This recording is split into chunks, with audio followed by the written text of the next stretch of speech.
Menace of domestic waste. The generation and disposal of waste is an intrinsic part of any developing or industrial society. Waste, both from domestic and commercial sources, has grown significantly. Every time a householder shops at the store and open market, he contributes to the mountain of waste. The management of waste is a matter of national and international concern. The volume of waste does not actually constitute the problem, but the ability or inability of governments, individuals, and waste disposal firms to keep up with the task of managing waste and the environment. There is no doubt that a dirty environment affects the standard of living, aesthetic sensibilities, health of the people, and thus the quality of their lives. Waste affect the environment, the economy, and our attitudes.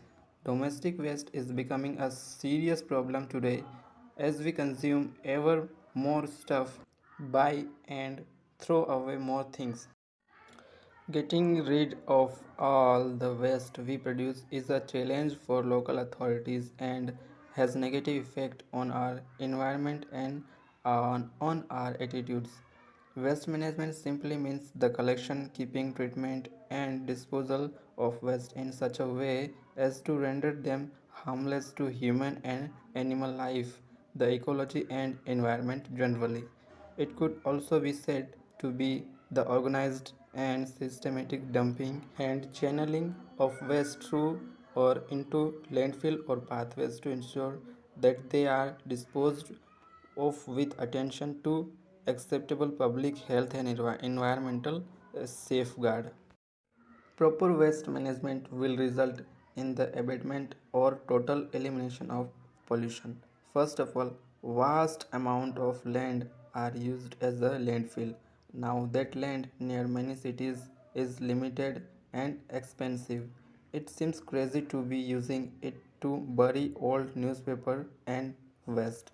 The environment is also affected when waste is burned or when toxic chemical enter our groundwater. Economically, it makes little sense to be burning or burying valuable commodities such as paper, glass, aluminum, or steel, and there are huge costs involved for local authorities in providing bins and trucks outside every home. If people do not think before they consume, they are more likely to buy unnecessary things. It is not impossible to solve the problem of waste. First, we need to change our society's attitude. Do we really need that new phone or an extra plastic bag?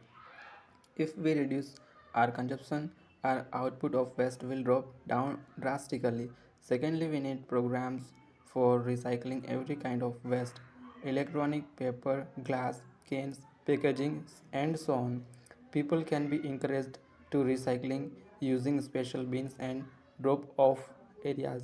Thirdly, we need to think about charging people for disposing waste. We already charge for water and electricity, so there is nothing strange about charging for this service. If people had to pay for every kilo of waste, they might look at ways to reduce. Producers, too, need to be involved by using less packaging, more environmentally friendly products, and by accepting all products such as phones or computers for recycling. Using some of the methods can result in dramatic drops in areas of landfills and in the amount of chemicals and in the environment. Together, producers, consumers, and local authorities will reap the benefits of a cleaner environment and less waste. Nations that destroy its soil destroy itself, while a healthy environment is the basis for a healthy economy.